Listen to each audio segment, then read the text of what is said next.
I work here as the ASL Program Coordinator at the University of Vermont, and I also teach American Sign Language, Deaf Culture, and Deaf Women's History classes.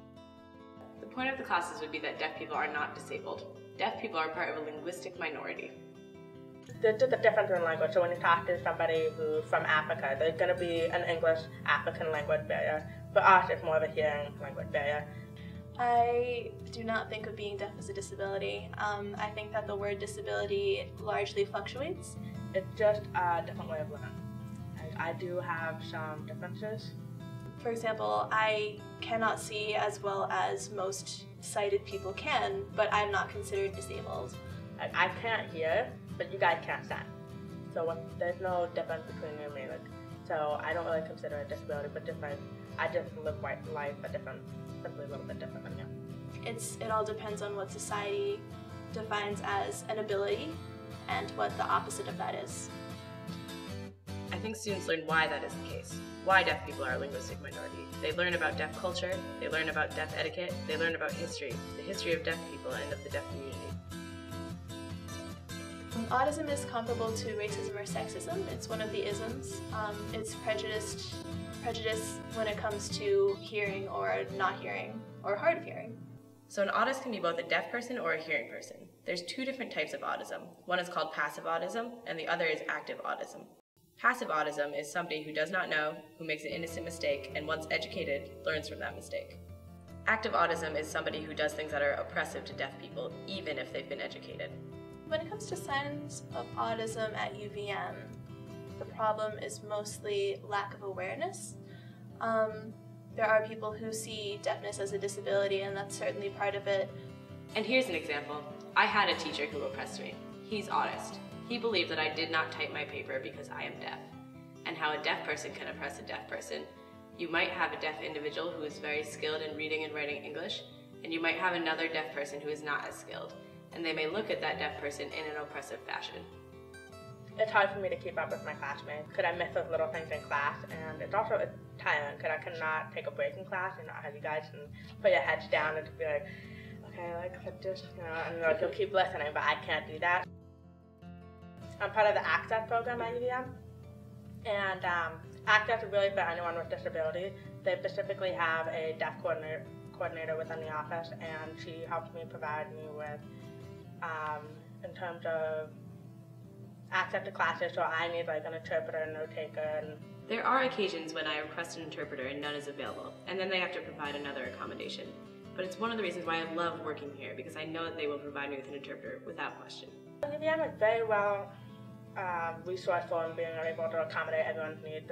I haven't heard of anyone ever complaining about not being able to get any special access. One of my friends is hard of hearing, and sometimes she uses an interpreter, but in small groups she feels like sometimes it's a little too obvious. She doesn't want to be the only one using the interpreter. Most of the deaf community doesn't identify with the term disabled. So sometimes when I go into an event and they say, oh, for disability services, call this, when they really mean if you need a sign language interpreter. I mean, sometimes they've been really good and they've been getting more informed.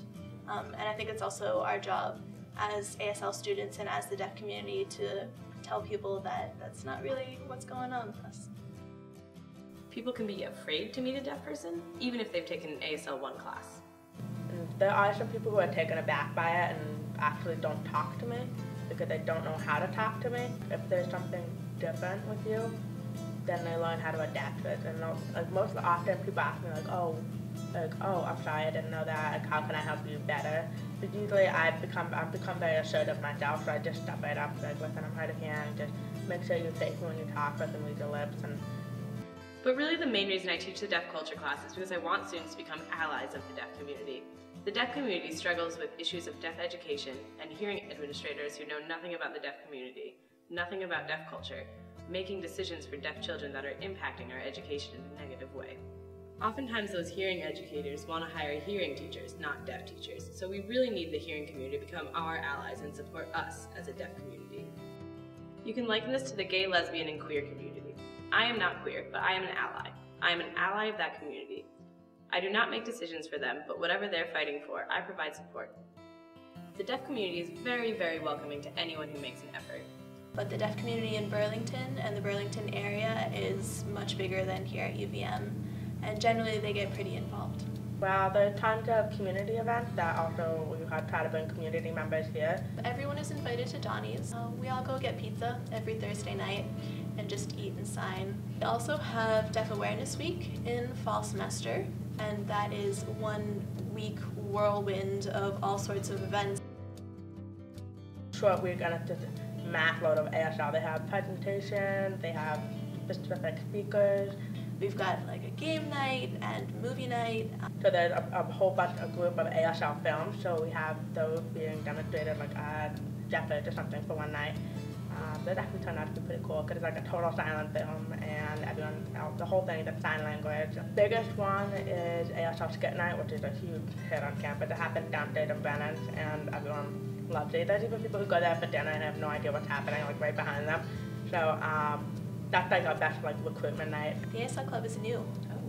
I am its second president. It is just finishing up its first year. There's like the ASL program, which is actually a currently expanding program, so it's actually getting larger. I mean, this year, for example, we had around 8 ASL 1 classes alone. So that's a pretty expanding program. They have less ASL classes being provided next year, but hopefully that won't cut down the ASL program in general. I really encourage everyone to get involved in learning ASL because it's definitely becoming a more wide-known language. I really feel the need to have as many students meet the deaf community and become involved as possible, and it looks like it's going that way. So we welcome anyone into our community who makes an effort. It doesn't matter if you know sign language or not, if you're willing to write back and forth or gesture or do what you gotta do, hi, this is my name, whatever you know is great. Just because we can't hear doesn't mean that we aren't in tune of what's going on around us. We're very visual. So we are in tune, like we can tell what somebody's emotions is before other people even recognize it. Because you guys can hear in the tone of the voice, we can see it in facial expression. It's mainly being patient. There is a way to communicate, even if you don't know sign language, even if they don't speak. There's always, some people write, some people gesture. There's always a way to get over it.